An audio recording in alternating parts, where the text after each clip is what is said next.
Steve Albini, the king of analog, makes a lot of great points. Something he said I thought was so cool that I think we could all take. He doesn't. I don't even think he worked this way, but he heard that the guys at Abbey Road, or there was some people talking about this, about how to get your bass set right in a song, and he mentioned it on an interview I found was great because while I'm doing all this analog stuff, I'm listening to Steve talk in the background every interview I could find because that's what I like to do.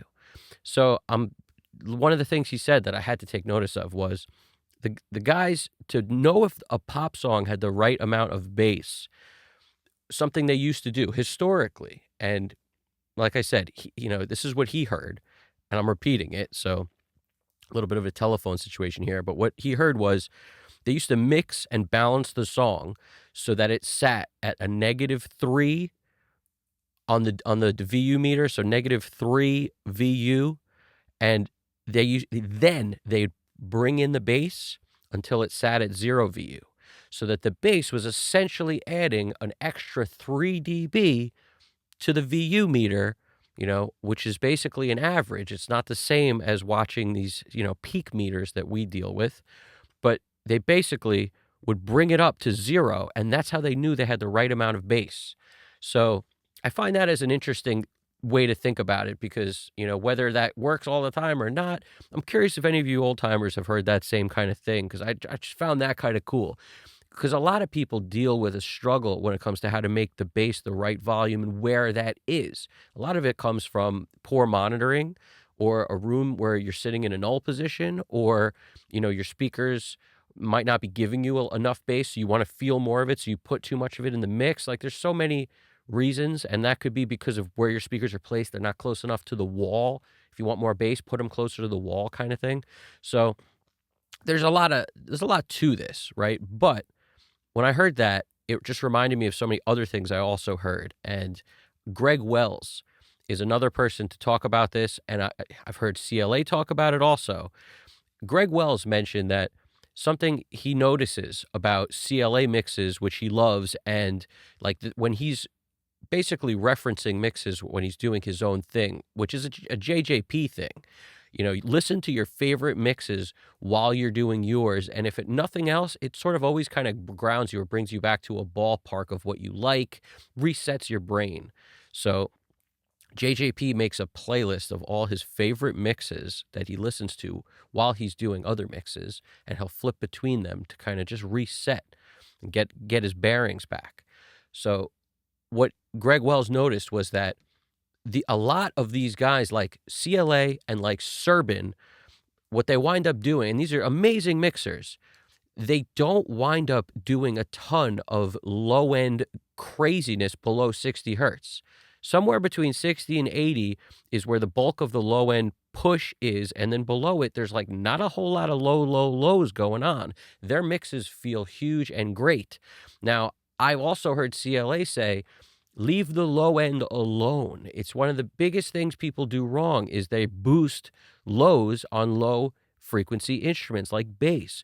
Leave it alone. If you're going to do some boosting on the low end and you do it towards the end, like on your mix bus, or some people call it a master bus, call it an ice cream bus, whatever you want, you're doing some boosting down there, right? You don't necessarily need to be boosting low end on a kick drum or a bass guitar. Like, leave it alone. Because if you can't hear it, you're going to probably do more harm than good. I heard Steve Albini say that. I've heard Greg Wells say it. I've heard CLA talk about that specifically. And if you've listened to Serban mixes, they don't sound light in the low end. They sound powerful, but they often don't have as much low end. Greg Wells also mentioned that about Skrillex mixes, so it doesn't even matter what genre, because that's not typically the same genre as all these other guys working I just mentioned, but Skrillex has a lot of music where there's not crazy lows. The low end feels huge, but it kind of does its thing around 60, so is there a little bit of extension below that? Maybe a little bit, but it's not the same volume at 20 hertz as it is at 60. And I think this is a huge misconception when people go into mixing is they wonder why their song doesn't sound powerful, and they're putting way too much energy into the low lows. Way more than all these guys getting paid to mix for major artists are putting. So At some point, we have to recalibrate the way we're thinking, and that's by far the number one thing. When I get rough mixes, because I always ask for a rough mix when I work on anything, the rough mixes more often than not, 9 times out of 10, are blowing up the lows and the entire mix sounds small. Because a large portion of that is because the lows are way too loud. So the balance of the whole thing is totally off. And that comes from people being like, "Oh, I must have to do this. I must have to boost lows on the bass or on the kick." That's where you're going wrong. I have to say, that's where you're going wrong.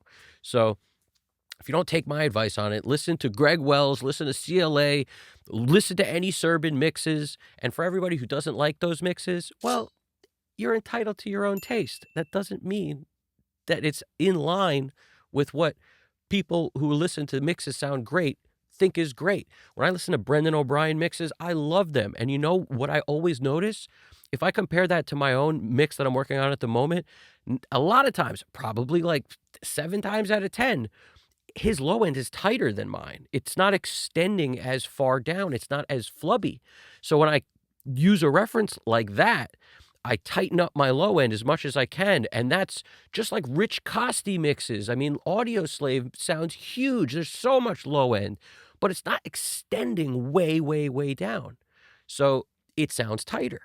And if you reference your own stuff and you find your mix sounds smaller, tighten it up and then compare it. Tighten it up. Like, get rid of some of those extra lows. You got boosts on there, take them away. Just get the balance right. What people don't realize also is when you boost the lows on an EQ, what you're really doing is raising a fader. Picture that in your mind. If you have 40 hertz that you're boosting 8 dB of 40 hertz, picture a fader that says 40 hertz on it. So in other words, it's not just bass. It's bass at 40 hertz. You're boosting that by 8 dB. When people start realizing it's like every EQ knob is a fader, that's really what it is. You're better off if you want more bass, if you want to hear the bass more, don't boost 40 hertz. Boost the entire bass signal, the entire bass guitar, not just 40 hertz of it, because that would be just bringing up the fader at 40 hertz. And maybe your song needs that, but most likely you're ruining your whole mix and you just can't hear it. That's way more likely based on what it costs for good monitoring, based on how much people usually don't know about how to get the most low end out of their speakers, based on all these things, based on the fact that if you're working in an untreated room and you're sitting in a null position, you have no idea how much bass you really got, because the more you push into it, it ain't changing what you're hearing. Zero. It's changing it zero amount. So you can crank into it and it still ain't going to make a difference. That's why when you go to the car, it blows up on you. And it's like, whoa, why is there so much low end? I dealt with this for years. I had my speakers roughly like 3 feet or so from the back wall or something in that neighborhood. And it was just like the perfect position to cancel out lows where I was sitting. But anyway, you guys get this. Over time, you're going to figure it out. It's like anything else, all right? Salt is good when you're cooking, but if you use too much, nobody's going to be able to eat your food. It's the same thing with bass. It's the same thing with anything. Too much high end is another problem that a lot of people do. They love the way it sounds to put air and top end and like crispiness in a vocal, so they put way too much. That was another Greg Wells thing he said. He's like, I was using the Waves Oral Exciter. When I first started using it, I used way too much of it. And it's a common problem. People use too much of things to bring out the excitement in a vocal. But there's a balance, like everything else. It's like salt. Too much of it is not a good thing. And the best way to know how much you have is to take a break or listen to something else and come back. That's the only real way to know, because eventually you'll get numb to it. I would venture to say you listen 5 times, you're now getting numb to it. So that means if you're listening to a song and you've heard the same pass 10 times, you're already twice as numb as you should be to that song. So that's why you got to take the breaks. You got to reset. And if you think about it like that, like you only got 5 times to be fresh.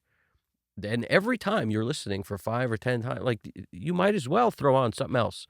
Listen to something else, some other music. Get out of the sweet spot. Go into another room. A lot of people love that as a technique. They play the song while they go somewhere else. They go into another room, or depending on where they're mixing, like They just kinda hear it through doorways and echoing off walls, and what comes to their attention? They listen passively.